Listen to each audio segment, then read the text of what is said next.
Tidak ada. Ya, nggak ada yang namanya. Padahal itu nanti ada hubungannya di akhir pembelajaran. Iya.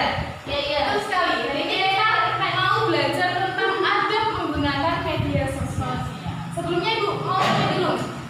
Pasti anak-anak sudah kelas 11 ya, sudah tahu arti adab. Adab itu apa sih? Tata krama. Sopan santun. Sopan santun. Oke. Adab sudah. Apa? Iya, pintar sekali. Sekarang media sosial. Apa yang kalian ketahui tentang media sosial? Facebook, Bu. Facebook boleh.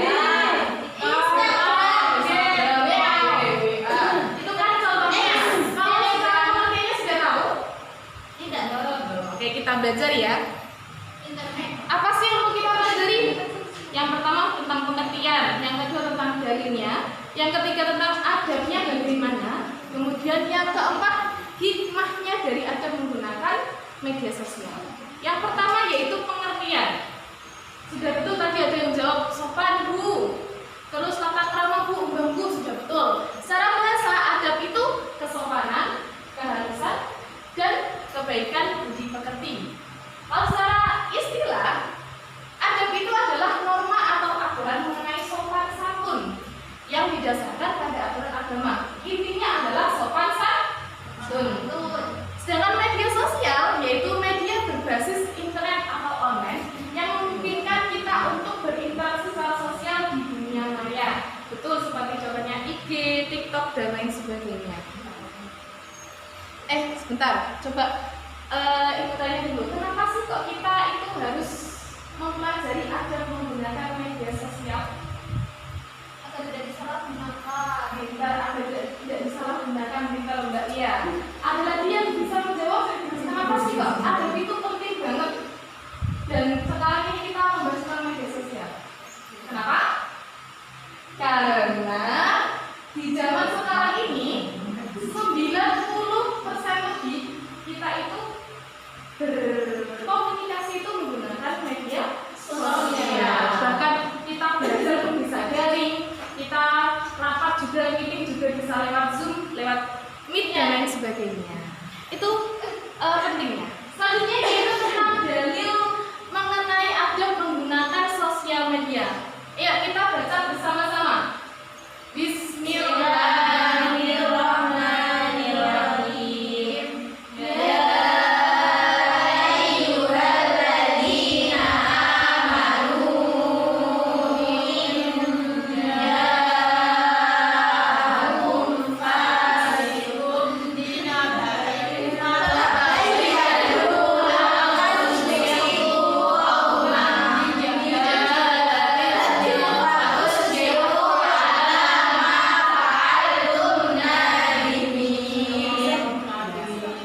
Bisa dibacakan artinya Mbak Bibi?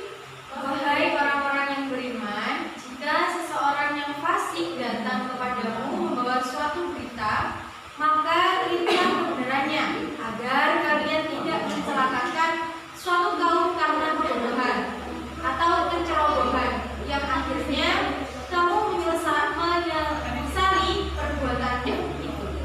Surat Quran Surat Al-Hujurat ayat 40 ayat 66.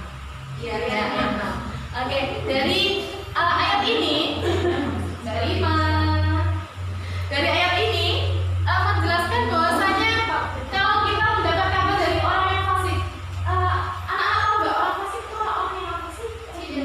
Orang yang suka berbuat dosa. Iya, benar. Tapi lebih tepatnya orang yang dia katanya percaya sama Allah, tapi dia tidak menjalankan perintah Allah. Bila, nah, ketika kita mendapatkan kabar dari orang seperti itu, maka kita harus meneliti. Jangan langsung kita percaya dan kita menyebarluaskan kabar tersebut. Sehingga bisa dikatakan di sini bahwa kita harus bertabayun. Ada yang masih ingat tabayun itu apa? Lupa. Mencari kebenaran. Iya, pinter Mbak Rima, mencari kebenaran.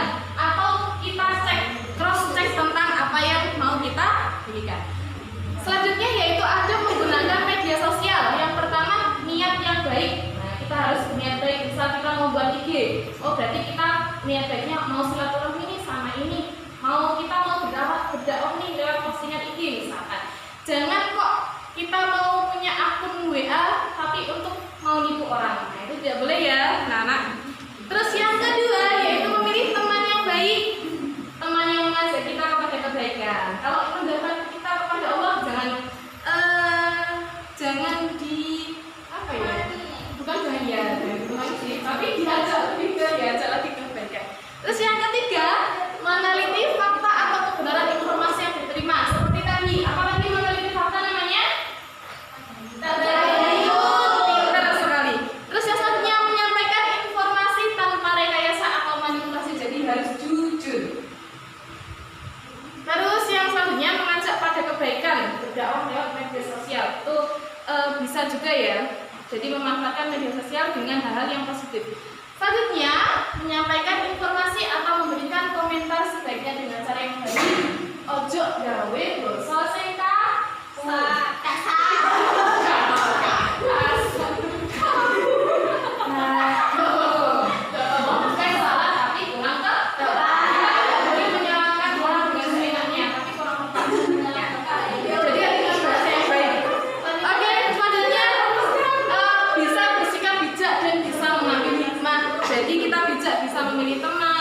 yang baik dan tidak baik. Terus yang selanjutnya yaitu hikmah ada bermedia sosial. Yang pertama yang pasti terhindar dari hoax. Ada yang tahu hoax itu apa? Berita yang bohong. Terus yang kedua mendapatkan kepercayaan dari orang lain. Kalau kita suka memposting sesuatu hal yang memang benar, maka kita akan mendapatkan kepercayaan dari orang lain. Terus orang lain akan nyaman ketika melakukan silaturahmi di dalam media sosial. Terus yang terakhir terjadi hubungan yang harmonis dengan sesama. Oke, seperti ini. Nah, ini tadi yang kita awal tadi ya. Ada thinking, posting, disaring, sama sharing. Ada yang paham nggak sih maksud dari ini? Tidak thinking. Saya bisa.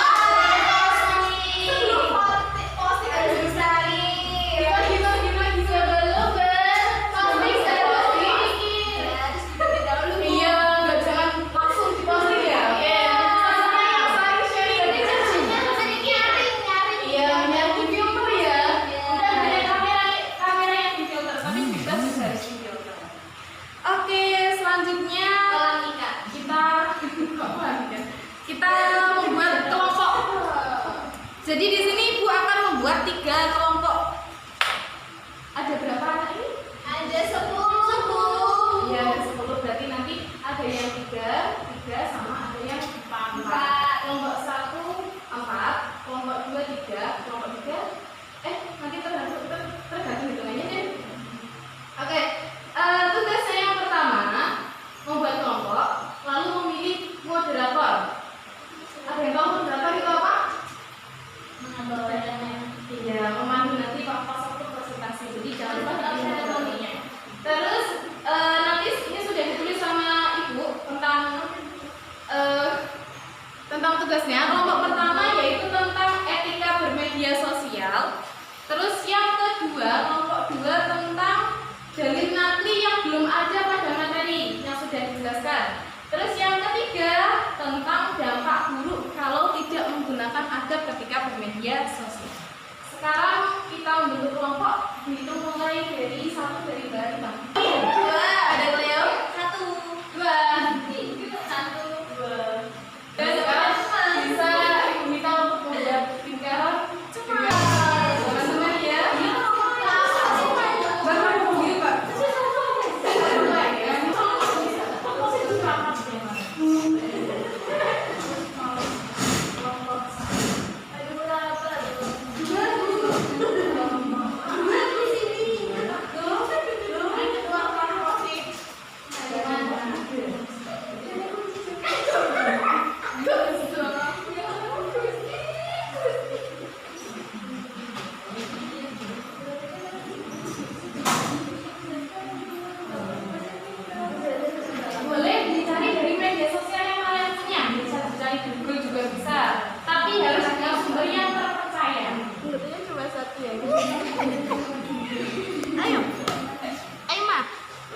Saya bayang mengenai etika itu etika bermedia sosial. Yang pertama,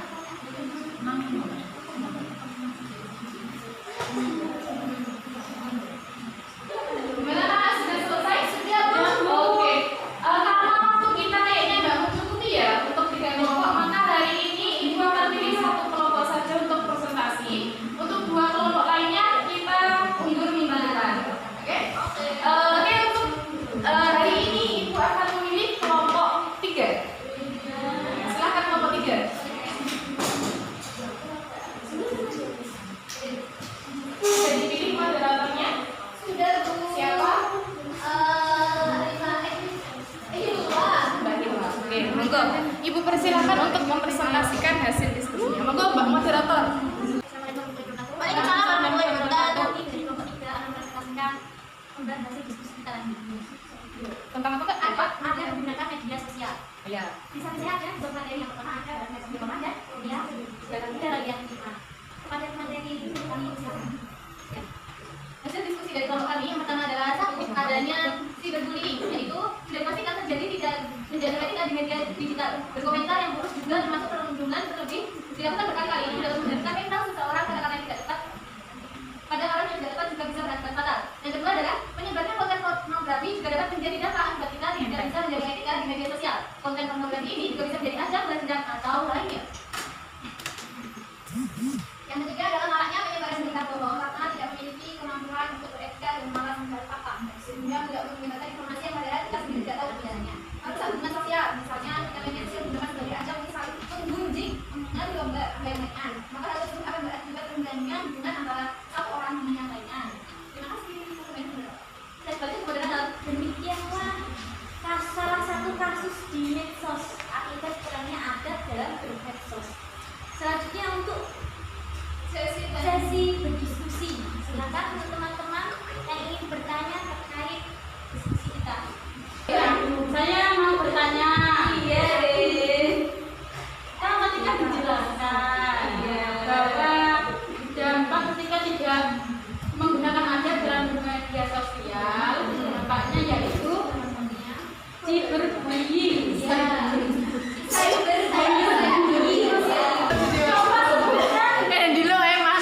Contoh kasus tersebut di Indonesia.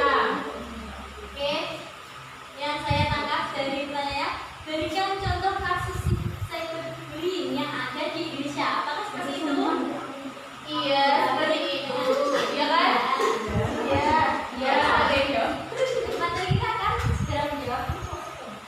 Jadi, Baik, saya terima pertanyaannya dan saya akan jawab.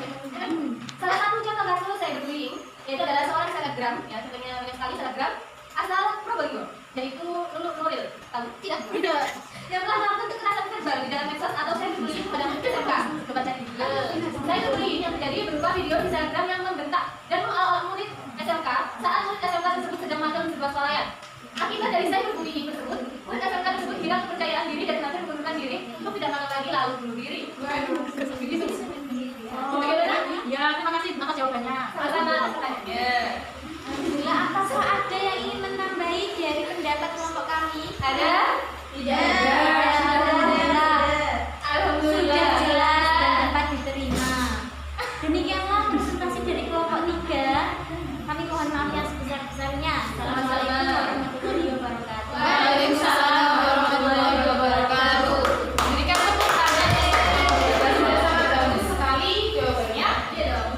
Baik, karena presentasi sudah selesai dan demikian materi pada pagi hari ini. Apakah ada yang mau ditanyakan? Tidak. Baik, untuk tugas di rumah, anak-anak membuat poster atau desain poster di media sosial, kemudian di-upload, boleh di IG, boleh di TikTok dan lain sebagainya.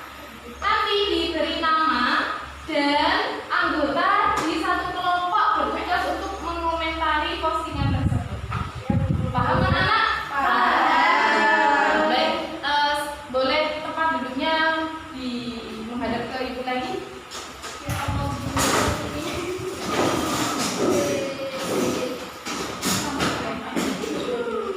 Dan karena waktunya sudah habis, mari kita tutup pembelajaran pada pagi hari ini dengan berdoa sesudah belajar. Monggo Mbak Lima. Berdoa.